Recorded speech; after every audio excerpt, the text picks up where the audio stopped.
maging palaisipan sa kanila kung gagawin nila ito.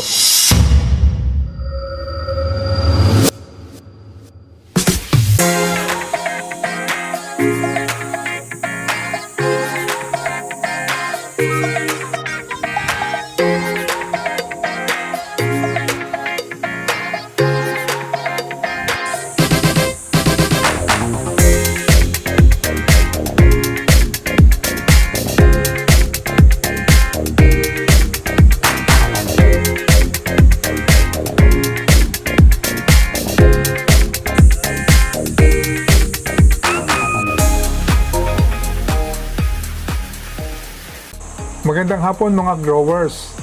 Nandito po tayo sa Padre Garcia, Maugat East. Ito pong may-ari nito ay isa nating matagal ng kaibigan. Siya po ay maraming naranasan sa pag-greenhouse, yung mga problema. Okay. Si Vinci po, ang kaibigan ko na napakatahimik. Hindi po nagsasalita, puro problema na. Basta dadaing lang sa iyo ng konti, kahit gusto niyang may mangyari, nakatahimik din lang siya. So, napakatahimik nitong taong ito. So, nandito po kami ngayon sa Fortuna Verde Hydroponics. Ang may-ari po nito, gaya ng sabi siya, ay si Vinci. Si Sir Vinci Sarte. Magandang hapon, Sir Vinci. Good afternoon, sir. Pasensya na. Medyo natagalan ang punta namin dito. Nung tumawag ka sa akin, ako ay pupuntang Cebu hanggang nakarating pa ako ng Cebu. Yung iba, pinuntahan ko sa Bulacan. Kasi, matagal din ako hindi nag-vlog. Napakatagal din. Ang ginawa ko lang ay nag-post lang ako tungkol sa Cebu. Bakit? Kasi yung mga problema nga, dun sa dagdag kaalaman trick ko, dun lumabas yung mga trips, yung mainit, hindi mag-produce talaga, namamatay. So, sa madalit sabi, nalulugi yung may-ari ng greenhouse. Hindi ko naman sila mapabayaan dahil maaga pang nasa akin na, sinusundo ako. Samahan mo po ako. So, yun ang problema. Vinci, batiin mo muna yung ating mga growers bago tayo magdire-diretso. Hello, mga ka-growers. Kamusta kayo? Yan po si Vinci, ganyan po yan. Ang salita po niyan ay mabibilang. Nung dati, malimit po ako dito. Vinci, malimit ako dito sa iyo. Yeah, oh. Nung medyo maganda ang klima noon. Pero ngayon, nung pumangit na, sa dami nga ng estudyante, sa rami lang pumupunta. Parang, hindi naman nakalimot. Kundi, busy teka lang. muna. Mapapagpasensyahan pa niyan ako. Parang ganon. So, dito po, si Vinci po ang magsasabi sa inyo kung anong inabot niyang problema dito sa kanyang greenhouse. Sinishare lang po natin yung kanyang experience para yung iba po nating mga nagtatanim ng litsugas ay hindi pong maging palaisipan sa kanila kung gagawin nila ito. Kasi, hindi naman ako kasi nagbibigay lang ako ng payo, pero hindi ko pwedeng i-insist yung gusto ko. Yes. Kung papaano pagagandahin yung tanim na greenhouse. Hindi din naman ako pwedeng magsabing, Vinci, bumili ka ng ganito. Ito ay makakatulong sa growing mo. Dahil alam ko din namang hindi. Kasi hanggat hindi na iibigay natin yung tamang parameters dun sa ating greenhouse, dun sa ating litsugas, kahit ano pa ang itaktak mo dyan, magkakagastos lang tayo. Hindi talaga magbibigay. Una, nung ako'y pumunta dito, natatandaan ko, ang ating pinag-usapan ay tungkol sa reservoir. So, nasolusyon na natin yung reservoir na yon. Dati medyo lukewarm ang tubig. Lukewarm, tapos yung next, yung nasira. Oo. Pagkasabi ko nasira, mamaya nandiyan ka na. Ako naman So, talaga inayos mo yung buga, nung So, nung Pare ko, mga 1 oras lang na dito na ako. Kasi maganda yung lettuce mo nun. Alam ko, kung mako-compromise yun, sayang yung lettuce. Pero nagawan din naman natin ang paraan. Gumanda rin yung lettuce na yun. So, yung una namin ginawa dito is ayusin yung parameters nung reservoir. I make sure that there is a dissolved oxygen present in his reservoir. Although, hindi ko tinuturo pa sa kanya yung mga dissolved oxygen na yon, pero yun na yung ginagawa ko noon. Compared ngayon, sa dami ng yung bang mga greenhouse na pwede bang gawin natin ganito, may trial tayo. Itong linggo lang na ito, nagkameron ng resulta yung mga trial na yun. Kaya ngayon lang ako nag-vlog. Hindi kasi pwedeng basta dire-diretso ka ng vlog. Magre-recommenda ka ng hindi mo naman nasusubukan. So, you are giving additional capital investment na nalulugi naman yung may greenhouse. Kawawa. Malulugi na nga, dadagdagan mo pa yung lugi. Meron nga akong isang greenhouse na kilala. Bumibili siya talaga. 7,000 production. Bumibili siya ng tinamaan ng trips. Bumili siya ng hindi ko alam po ano yung binili basta galon-galon at mahal din. Makaka-relieve daw yun ng stress ng halaman, ng lettuce. Pang-spray. Spray. Tsaka nilalagay sa tubig. Tinitimpla as insecticide. Merong, basta maraming klase. 3 klase. 4 na araw na siyang gabi-gabi nag-i-spray. Ang resulta, napatapon din lahat. Napatapon. So, nalugi na, take note, nalugi na, dinagdagan pa yung lugi. Dinagdagan pa yung gastos. Hindi kasi pwedeng mag-diagnose ka ng isang bagay na hindi mo nakikita. Pwede ba tayong magkonsulta sa doktor na, Dok, masakit ang ulo ko, prescribean mo lang ako ng ganito. Di ba, may ginagawang test yung mga doktor at investigation, ganun din dapat tayo kung tayo magpapayo. Ako, medyo masasabi ko, napakaingat ko sa ganyan. Kasi ang sa akin talaga, makatulong. Hindi yung experience ko lang. Kundi, lahat ng impormasyon na binibigay ko, yung kanilang experience, itinutugma ko sa isang science-based learning. Ano yung dapat gawin? Yun ang Kunwari, mainit ang tubig mo sa reservoir. Pinatakbo mo. Mainit ang tumatakbo. Sa palagay mo, gaganda yung lettuce mo. Hindi. Root rot. Luto. Kunwari, ang environment mo sa loob ay mainit. More than the parameters na kailangan, magsasucceed ba yung ating lechugas? So, wala din. Wala. So, ang mag-i-exist lang dyan, lalo't ganitong tag-init, is mga insekto. Nandiyan yung thrips, whitefly, leaf miner. Yun lang ang dahil unang mangyayari, magiging brown na yung roots. Di ba, Sir Vinci? Pag naging brown, magiging mushy, may amoy, wala, mabubulok na, hindi na siya mag-grow. So, yun ang unang problema. So, bukod pa yung papasukin ka ng trips, maganda yung production mo, pinasok ka pa ng trips, that is a different scenario. So, ang una dapat natin gawin, ayusin natin yung parameters ng greenhouse natin. Maaring noon, ang sabi, basta magka-shelter, pero hindi greenhouse. Mainit house. Talagang hindi kaya. Pag ang aking palatandaan, pag ako ay hindi tumagal, Sir Vinci, sa loob ng greenhouse, ako lang tao, hindi ko kaya. Yung pakayan lettuce.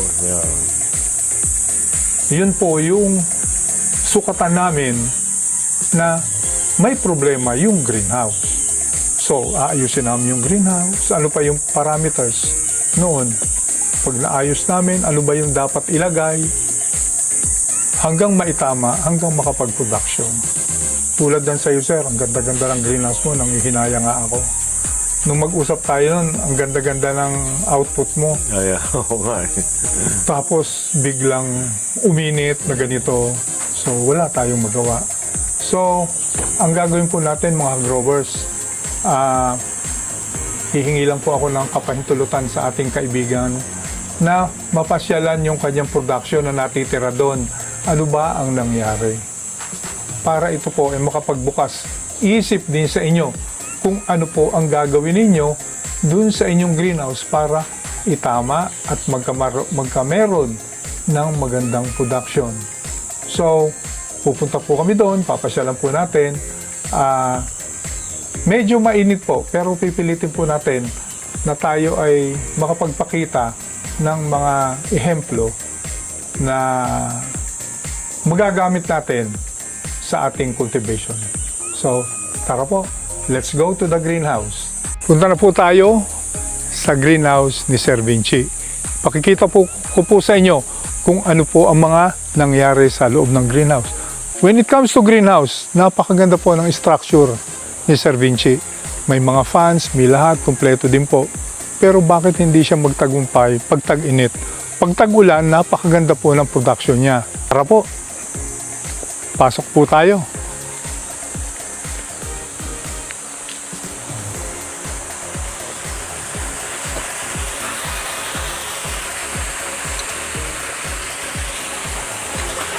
Una po nating tingnan, dahil environment po ito. Ito pong hygrometer. Naka 22 siya. 22 po ang reading. Ayan po. Tapos, ang kanyang temperature is something like 43 o 45. So, from here, atin hong pag-uusapan yan sa dagdag kaalaman. Dahil mainit lang po, sa dagdag kaalaman po natin, pag-usapan ito. So, let's move on naman. Isa po yan sa parameter, yung temperature po sa loob. Gaya po ng nasabi ko, ito pong kanyang reservoir, ito po nagawa ko na. Ito po ang una kong ipinunta. Pagdating po sa kanyang reservoir, maganda po ang kanyang temperature ng nutrient solution. Yan. Binigyan po natin ng magandang oxygenation din yan. Dati po may takip ito. Pinaalis ko na rin po sa kanya dahil hindi po makasingaw. Tapos, inayos po natin to para maging maganda, para maganda yung pasok ng nutrient solution sa bawat table. So, nagpunta po tayo dito. Ang ginawa po ni Sir Vinci, siya po ay nagdi-direct sowing ngayon. Pero, pag tinignan po natin, medyo malamig pa naman ang tubig dahil buka na. Pero habang lumalayo tayo, umiinit dahil ito pong kanyang Duracon mainit na. So ito po yung mga problema. Ano pa po yung problema dito? Mataas po yung mortality.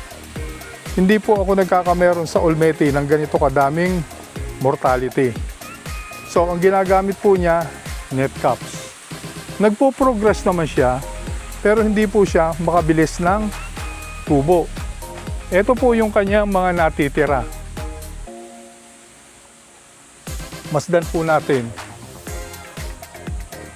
Ito na po siya. Yan. Nagiging madilaw ang kulay. Gaya po ng nasabi ko noon. Yan po. Pag mainit po, marami pong insekto. Pakita mo to. Yan.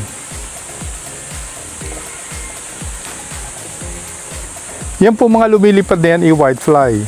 So, anong nangyayari po? Pag mainit po ang tubig, nagiging brown na po ang ugat niya.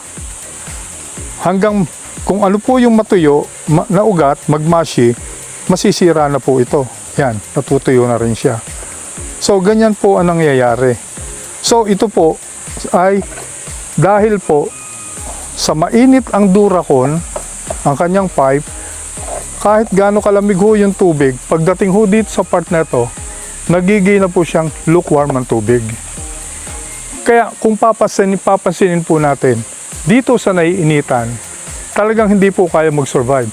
Pero dito po sa dulo, eto po siya. May roots po siya, maputi din.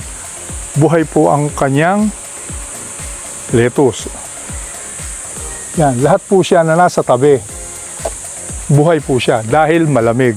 So dito po, habang lumalayo, isa pang patunay na umiinit ang tubig habang lumalayo siya. Dahil dito, tuyo na siya. Doon, hindi. Pero ang mga nasa tabi, gaya ng sinasabi ko, yan po ang roots niya. Yan. Meron na po siyang gustong magkameron ng fungus. Yan po ang problema. Dahil doon po sa tabi na yon, hindi po masyadong umiinit. So, ito po ang problema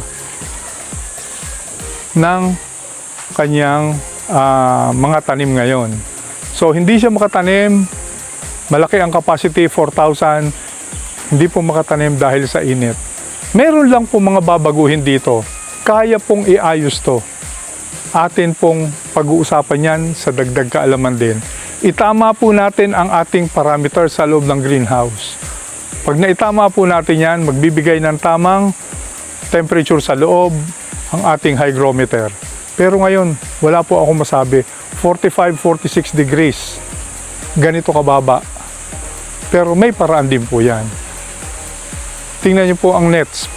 Ang nets po parang barado po. Hindi po makalabas ang init. So, umiikot lang po ang init. So, magbabalik na po tayo doon. So, pinakita po namin sa inyo dahil sobrang nga pong init, hindi namin tagalan ang loob ng greenhouse. Pero ito po, naranasan na po ni Sir Vinci lahat ng bagay. Nagkameron siyang trips, fungus, leaf miner, tawag dito. Basta lahat po ng problema tungkol sa insekto. Kaya ito po ay pag-usapan natin sa ating dagdag kaalaman. Marami pong salamat at paki-share po itong video ito, paki-like na rin para po makita natin yung ating ginagawa. I-share na rin po ninyo ito gaya po ng ating gustong mangyari para sabi ko nga maraming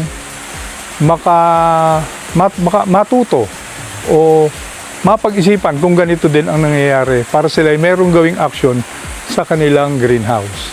So nagpapaalam po muna kami. Ako po si Alfreya ng Alfreya Hydroponics. Magbabalik po kami sa dagdag kaalaman. Magandang hapon po at maraming salamat. Grow fresh, grow smart, grow with Alfrea. For your inquiries, you may call or message Sir Fernando Algozo Alfrea. Like, share, and follow us Facebook.